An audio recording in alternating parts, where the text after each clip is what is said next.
Hello friends, कैसे हैं। YouTube के इस प्लेटफॉर्म पर आपका स्वागत है। फ्रेंड्स, लास्ट वीडियो में हम चर्चा किए थे मराठा साम्राज्य के, जिसमें से हमने मराठा शिवाजी के प्रशासन व पेशवाओं का जो कालक्रम था उनके विषय में जानकारी की थी। और फिर हमने आपको बताया था प्रथम आंग्ल मराठा युद्ध, द्वितीय आंग्ल मराठा युद्ध, तृतीय आंग्ल मराठा युद्ध, इनके विषय में हम चर्चा लास्ट वीडियो में कर चुके हैं। आज का जो वीडियो होगा बहुत ज़्यादा महत्वपूर्ण है और ये जो टॉपिक होगा लगभग 4-5 पार्ट में आएगा, क्योंकि यहाँ से लगभग ऐसा कोई एग्जाम नहीं होगा।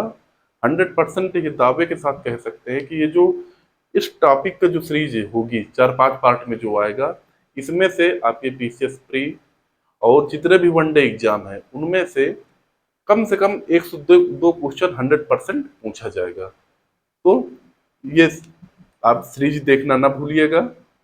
यदि आप अभी तक चैनल को सब्सक्राइब नहीं किए तो कर लें, ताकि जो आने वाले वीडियो होंगे वो आपको क्रम से मिलते जाएंगे। तो आज का जो महत्वपूर्ण टॉपिक होगा भारत का स्वतंत्रता संग्राम, संघर्ष कहें, भारत का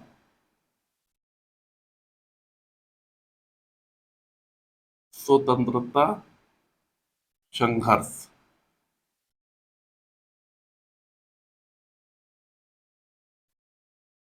देखिए, 19वीं शताब्दी के उत्तरार्ध में जो ब्रिटिश की साम्राज्यवादी नीति थी और भारत के आर्थिक शोषण की जो नीति थी, ये आपस में क्लैश करना प्रारंभ कर दी थी। हुआ क्या और इसका परिणाम कहां पर हमको देखने को मिलता है? सबसे पहले 1857 की जो क्रांति थी वहां से देखने को मिलता है। फ्रेंड्स, अब भारतीय समझ गए थे कि ब्रिटिश यानी अंग्रेज भारत का किस प्रकार से शोषण कर रहे थे।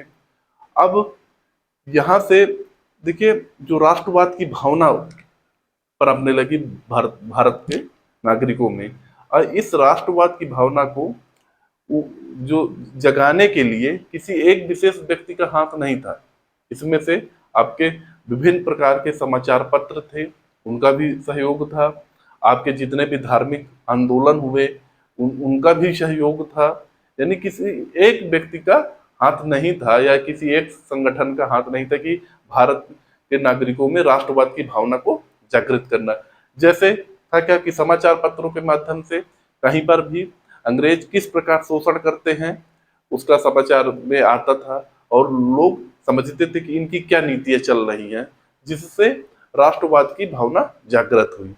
अब स्वतंत्रता 15 अगस्त 1947 तक, यानी भारत के आजाद होने तक, ये जो संघर्ष था कई चरणों में गुजरा, जिसमें से हम बांट कर देखते हैं। तो पहले यदि हम बात करें तो आपका जो प्रथम चरण होगा, प्रथम चरण ये 1885 से लेकर 1905 तक माना जाता है। द्वितीय चरण ये आपका 1905 से 1919 तक, और तृतीय चरण जो था वो 1919 से लेकर के 1942 तक। देखिए, इन चरणों का नामकरण भी किया गया है। तो पहले उदारवादी उदारवादी युग इसको कहा गया, फिर उग्रवादी युग, फिर इसके बाद गांधीवाद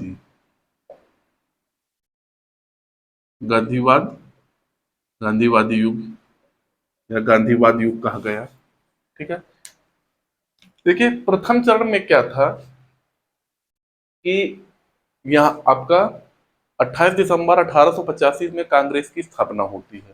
तो वहीं से आपके स्वतंत्रता संघर्ष को मानना शुरू कर दिया जाता है कि जो प्रथम चरण था 1885 से 1905 तक। उदारवादी लोग तो इनका मानना था कि हम ब्रिटिश सरकार को, ये उनका ये मानना था कि ब्रिटिश सरकार जो है वो सही यानी भारत के प्रति अच्छा सोचती है, लेकिन यहाँ के जो अधिकारी हैं ये अच्छा नहीं सोचते। तो इनका मानना था कि हम किसी प्रकार से अनुनय विनय यानी प्रार्थना पत्र दे करके हम अपनी समस्याओं को ब्रिटिश सरकार तक पहुंचाए, यानी वहां ब्रिटिश लंदन तक पहुंचाए, जिससे वो यहाँ के रेगुलेट करेंगे और भारत के जनता के हित में कार्य करेंगे।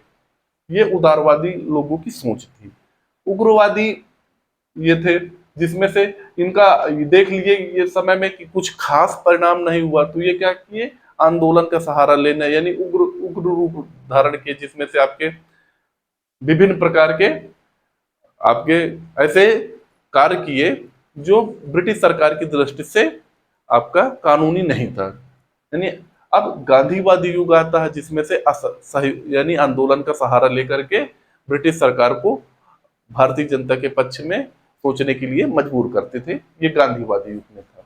फ्रेंड्स, हम बात करेंगे कि 1885, ये चरण तो बांट दिया गया प्रथम चरण में। प्रथम चरण से में आने से पूर्व प्रमुख संस्थाएं थी, यानी कांग्रेस से पूर्व ही संस्थाएं थी, क्योंकि यहाँ जो प्रथम चरण कह दिया गया कि प्रथम चरण 1885 में ही कांग्रेस की स्थापना होती, तो यहीं से आपका प्रथम चरण की शुरुआत होती। लेकिन इससे पहले प्रमुख संस्थाएं थी जो राष्ट्रवाद को जागृत करने में और जनता को भारतीय जनता की समस्याओं को ब्रिटिश सरकार तक पहुंचाने के लिए कार्य करती थी। उन संगठनों के विषय में हम चर्चा करेंगे। फ्रेंड्स, याद रखिएगा वो जो संगठन होंगे, हमने आपको शायद ज्ञात होगा कि 3 प्रेसिडेंसी थी, बंगाल और बंबई, मद्रास। इन 3 प्रेसिडेंसी जो मुख्य आपकी 3 ही प्रेसिडेंसी थी, इनमें जो प्रमुख संगठन थे उनके विषय में हम चर्चा करेंगे। फ्रेंड्स, याद रखिएगा इन संगठनों से अक्सर क्वेश्चन पूछे जाते हैं। तो देखते हैं, उम्मीद करते हैं ये समझ में आया होगा आपको। तो हेडिंग जो होगी आपकी, कांग्रेस से पूर्व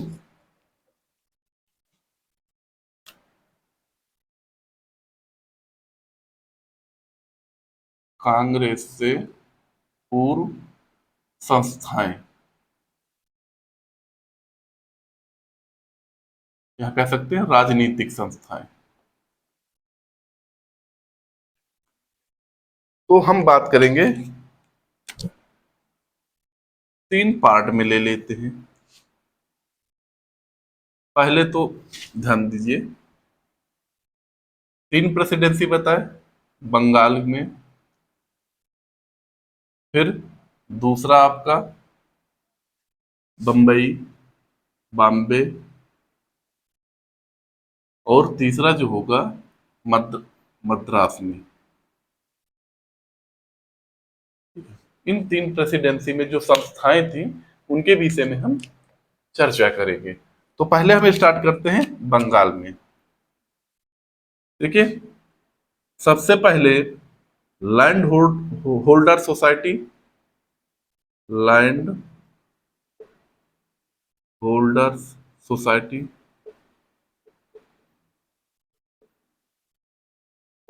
फ्रेंड्स, इसमें से सारे जो आपके संस्थाएं इनको आपको रटना है, ये आपकी जिम्मेदारी है, क्योंकि इनसे क्वेश्चन हमेशा पूछे जाते हैं। हम हमारे जो लिखने के सीक्वेंस होगा एक क्रम से पढ़ेंगे। जैसे लैंड होल्डर सोसाइटी की स्थापना 1838 ईस्वी में हुई। इसकी स्थापना जो थी 1838 ईस्वी में, किसके द्वारा? द्वारकानाथ टैगोर के द्वारा। द्वारिकानाथ टैगोर, ठीक है। और लैंड होल्डर सोसाइटी का जो उद्देश्य था, ये जमींदारों के अधिकारों का संरक्षण करने से संबंधित था। आपके बंगाल में इसकी स्थापना होती है 1838 में द्वारकानाथ टैगोर द्वारा। फिर इसके बाद हम बात करेंगे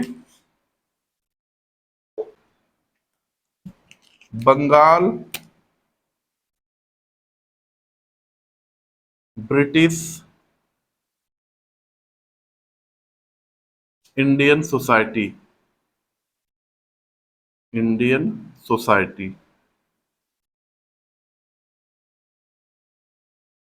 फ्रेंड्स, इसकी स्थापना 1843 में होती है। जॉर्ज थॉम्सन के द्वारा की जाती है। जॉर्ज थॉम्सन के द्वारा इसकी स्थापना की जाती है। इसका भी देखिए, इसका जो बंगाल ब्रिटिश इंडियन सोसाइटी की स्थापना का जो उद्देश्य था कि अंग्रेजों के साथ मिलकर हम भारतीय खासकर कृषकों की समस्या को उनको अवगत कराना और सुधार करवाना, ये प्रमुख उद्देश्य था इस सोसाइटी का। आगे हम बात करते हैं, तीसरी जो होगी ब्रिटिश इंडियन एसोसिएशन।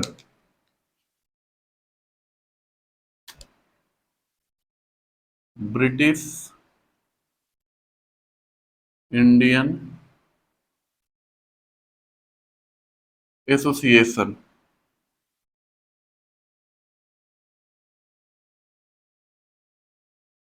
इसकी स्थापना 1851 ईस्वी में होती है राधाकांत देव के द्वारा।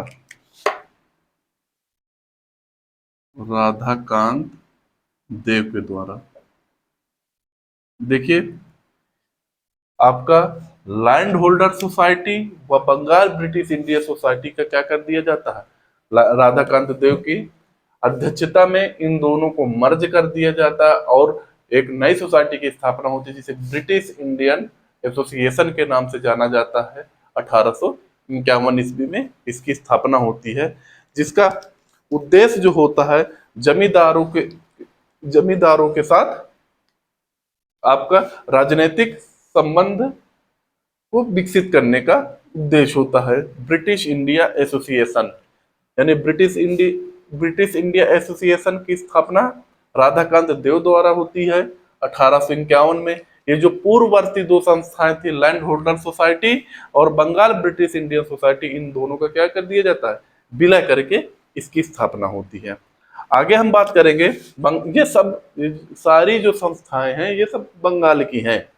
चौथी बात करते हैं हम आपका इंडियन लीग की। खूब क्वेश्चन पूछा गया है, इंडियन लीग की स्थापना किसने की थी या कब हुई थी। इंडियन लीग, इसकी स्थापना 1875 ईस्वी में शिशिर कुमार घोष ने की थी। शिशिर कुमार घोष द्वारा, ठीक है। और शिशिर कुमार घोष ही यही आपके अमृत बाजार पत्रिका के संपादक थे। ये भी क्वेश्चन पूछा हुआ है। इंडियन लीग की स्थापना 1875 में शिशिर कुमार घोष ने किया था और अमृत बाजार पत्रिका के संस्थापक कौन है, शिशिर कुमार घोष। इसके बाद हम पांचवी व छठी की बात करते हैं, Calcutta student association.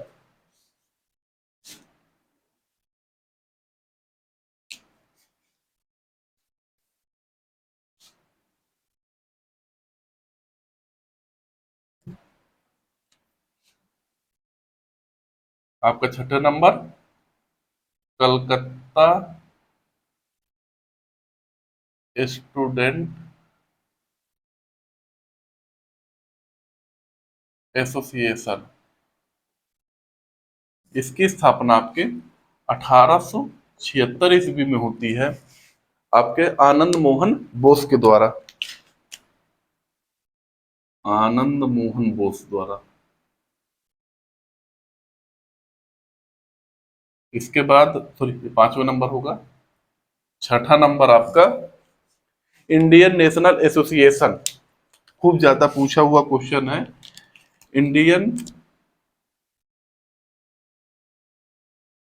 National association, इसकी स्थापना आपके 1876 ईस्वी में ही, सॉरी ये जो होगा 1875 में और इसकी स्थापना 1876 में आनंद मोहन बोस व सुरेंद्र नाथ बनर्जी द्वारा किया जाता है। आनंद मोहन बोस व सुरेंद्र नाथ बनर्जी, सुरेंद्र नाथ बनर्जी द्वारा किया जाता है। फ्रेंड्स, ये आपकी प्रमुख बंगाल बंगाल में स्थापित संस्थाएं थी जो आपके कृषकों के हित से संबंधित थी। जो कुछ राजनीतिक संस्थाएं थी जिन्हें राजनीतिक विचारधारा में लोगों को एकत्रित करने का उद्देश्य था। कुछ आपके कृषकों की समस्याओं को ब्रिटिश सरकार तक पहुंचाने का कार्य किया था। तो एक बार फिर से हम देख लेते हैं।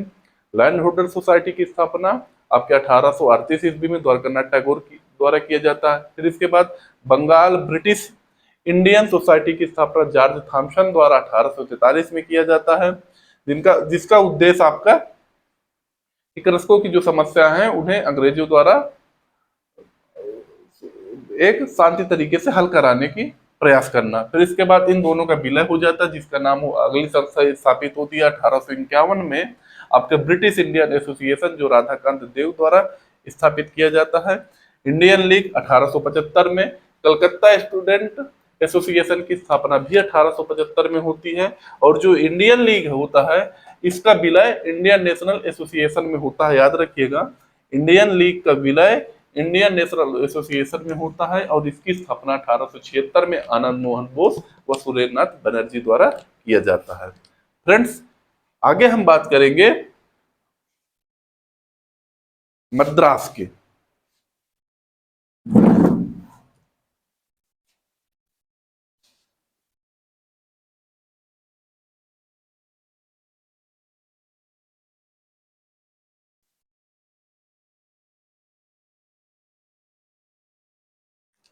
आगे हम बात करते हैं बम्बई में जो संस्थापित थी, यानी बॉम्बे में स्थापित जो संस्था थी उनकी बात करेंगे। तो पहली संस्था आपके Bombay presidency, Bombay association, Bombay association. देखिए, इसकी स्थापना 1852 ईस्वी में दादा भाई नौरोजी द्वारा किया जाता है। 1852 में दादा भाई नौरोजी द्वारा, नौरोजी द्वारा, ठीक है, ये याद रखिएगा। 1851 में और 1852 वाले में अंतर समझिएगा। 1851 की जो संस्था थी ब्रिटिश इंडिया एसोसिएशन थी, ये बॉम्बे एसोसिएशन है जो दादा भाई नौरोजी द्वारा स्थापित की गई। इसका उद्देश्य क्या था कि जितनी भी सरकार की नीतियां थी उनमें क्या सुधारात्मक कार्य किए जा सकते हैं, उनको ज्ञापन के माध्यम से दिया जाता था। यानी ये भी अंग्रेजी शासन से खुश थे उस समय तक। और ये करते क्या थे कि ये संगठन का जो कार्य था कि जितने आप ज्ञापन के माध्यम से सुधारात्मक कार्रवाई करें। इसके बाद दूसरी जो संस्था है वो पूना सार्वजनिक सभा होती है। पूना सार्वजनिक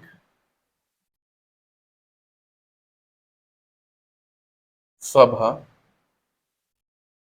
इसकी स्थापना 1870 ईस्वी में होती है। 1870 ईस्वी में होती है एम जी रानाडे द्वारा, महागोविंद रानाडे, एम जी रानाडे और आपका जेबी जोशी द्वारा। इसके बाद हम बात करेंगे बंबई की जो तीसरी मोस्ट इंपॉर्टेंट संस्था है वो आपके Bombay presidency association, Bombay presidency association. Friends, ये कांग्रेस की स्थापना से जस्ट पूर्व स्थापित संस्था थी, तो इसके बारे में विशेष ध्यान रखिएगा। इसकी स्थापना आपकी 1885 में होती है, जिसमें से आपके फिरोज शाह मेहता और बदरुद्दीन तैयब, केटी तैलंग ये इसके संस्थापक सदस्य थे। फिरोज शाह मेहता को क्वेश्चन इसका पूछा हुआ है, फिरोज शाह और बदरुद्दीन तैयब, केटी तैलंग। आपके, ये इसके संस्थापक सदस्य थे। तो पुनः एक बार देख लेते हैं। आपके 6 संस्थाएं बंगाल प्रेसिडेंसी में थी, यानी बंगाल के क्षेत्र में थी, और 3 संस्थाएं प्रमुख जो हैं वो बॉम्बे प्रेसिडेंसी में थी, जिनमें से बॉम्बे की आपके बॉम्बे एसोसिएशन और पूना सार्वजनिक सभा, तीसरा बॉम्बे प्रेसिडेंसी। बॉम्बे एसोसिएशन की स्थापना 1852 ईस्वी में आपके दादा भाई नौरोजी द्वारा किया जाता। पूना सार्वजनिक सभा की स्थापना, ये इनमें से किसी को कह ही नहीं सकते कि ये कम इंपॉर्टेंट है या ज्यादा इंपॉर्टेंट, तो इन्हें याद ही आपको करना है। अब पूना की जो हो गई 1870 ईस्वी में एमजी रानडे व जेबी जोशी द्वारा, और बॉम्बे प्रेसिडेंसी केटी तेलंग, बदरुद्दीन तैयब और फिरोज शाह मेहता द्वारा बॉम्बे प्रेसिडेंसी एसोसिएशन की स्थापना की गई। इसके बाद हम पढ़ लेते मद्रास के में। मद्रास की आपकी 2 हैं। मद्रास प्रेसिडेंसी में आपकी 2 संस्थाएं हैं। पहली आपकी Madras native association, Madras native association, और दूसरी संस्था मद्रास महाजन। ये पिछली बार की पीसीएस में क्वेश्चन, मद्रास महाजन की स्थापना कब हुई थी, ये क्वेश्चन पूछा हुआ है पिछली बार की पीसीएस में। महाजन सभा की देखिए, इसकी स्थापना आपके 1852 में ही होती है, और इसकी 1884 ईस्वी में। मद्रास महाजन के जो संस्थापक थे एमवी राघवाचारी, एमवी राघवाचारी, सुब्रमण्यम अय्यर, सुब्रमण्यम अय्यर, और इसके जो संस्थापक थे वो आपके गुजलू लक्ष्मी, गुजलू लक्ष्मी आपके नरसेट, गुजलू गुजलू लक्ष्मी याद रखिए बस इतना। आपके मद्रास महाजन के एमवी राघवाचारी, सुब्रमण्यम अय्यर, ये आपके आनंद चार्लू, ये प्रमुख थे। तो बस इनमें से जो आपका पूछा जो जाता है, ये एमवी राघवाचारी या सुब्रमण्यम अय्यर, ये मद्रास महाजन सभा के आपके संस्थापक सदस्य थे। यानी फ्रेंड्स, ये आपके मोस्ट इंपॉर्टेंट आपके कांग्रेस से पूर्ववर्ती संस्थाएं थी, जो आपका जिनका उद्देश्य था कृषकों की रक्षा करना, राष्ट्र राजनीतिक एकता स्थापित करना और राष्ट्रवाद की भावना को विकसित करना। फ्रेंड्स, अगले पार्ट में हम पढ़ेंगे कांग्रेस की स्थापना और उसके जो प्रमुख विचारधारा थी, उनकी जो प्रमुख विचारधारा थी उनके बारे में पढ़ेंगे। तो मिलते हैं अगले पार्ट में, तब तक के लिए नमस्कार, धन्यवाद।